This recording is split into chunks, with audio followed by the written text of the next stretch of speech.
Welcome to Cynthia's tips and tricks. என்னோட friend ஒரு அக்கா கேட்டிருந்தாங்க கலர் டோனுக்கு எப்படி ஃபவுண்டேஷன் செலக்ட் பண்றது. When I'm going to purchase foundation, I don't know which one would suit for my skin tone. So இந்த doubt வந்து நிறைய பேருக்கு இருக்கலாம். ஸோ அந்த மாதிரி டவுட் இருக்கிறவங்களுக்காக தான் இந்த வீடியோ. நீங்க ஆல்ரெடி யூஸ் பண்ற ப்ராடக்ட்டை ரீஸ்டாக் பண்ணணும்னா நீங்க ஆன்லைன்ல வாங்கலாம். பட் நீங்க நியூவா ஒரு ப்ராடக்ட்டை பர்ச்சேஸ் பண்ணீங்கன்னா நேர்ல போய் வாங்குறது தான் பெஸ்ட். நீங்க மேக்கப் ப்ராடக்ட்ஸ் வாங்க போறீங்கன்னா, எஸ்பெஷலி ஃபவுண்டேஷன், காம்பாக்ட் பவுடர் ஒரு பூஸ்ட் பவுடர் வாங்க போறீங்கன்னா ஈவினிங் ஒரு நைட் டைம்ல போறதுக்கு பதிலாக டே டைம்ல போனீங்கன்னா இன்னுமே பெட்டர்.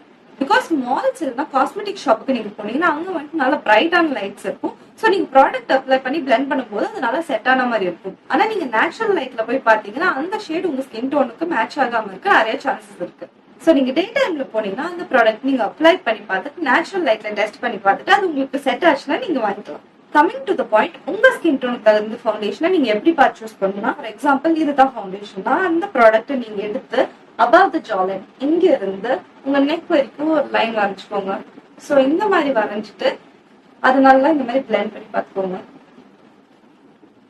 ஸோ பிளெண்ட் பண்ணதுக்கு அப்புறம் பாத்தீங்கன்னா அந்த ஷேட் உங்க ஸ்கின் டோனோட நல்லா மேட்ச் ஆயிடுச்சுன்னா go for it. I hope this video was helpful. So இந்த மாதிரி இன்னும் நிறைய வீடியோஸ் பார்க்கணும்னா மறக்காம சிந்தியா மேக் ஓவர் ஆர்டிஸ்ட் இன்ஸ்டாகிராம்லயும் சிந்தியா யூடியூப்லயும் ஃபாலோ பண்ணிக்கோங்க. பாய்.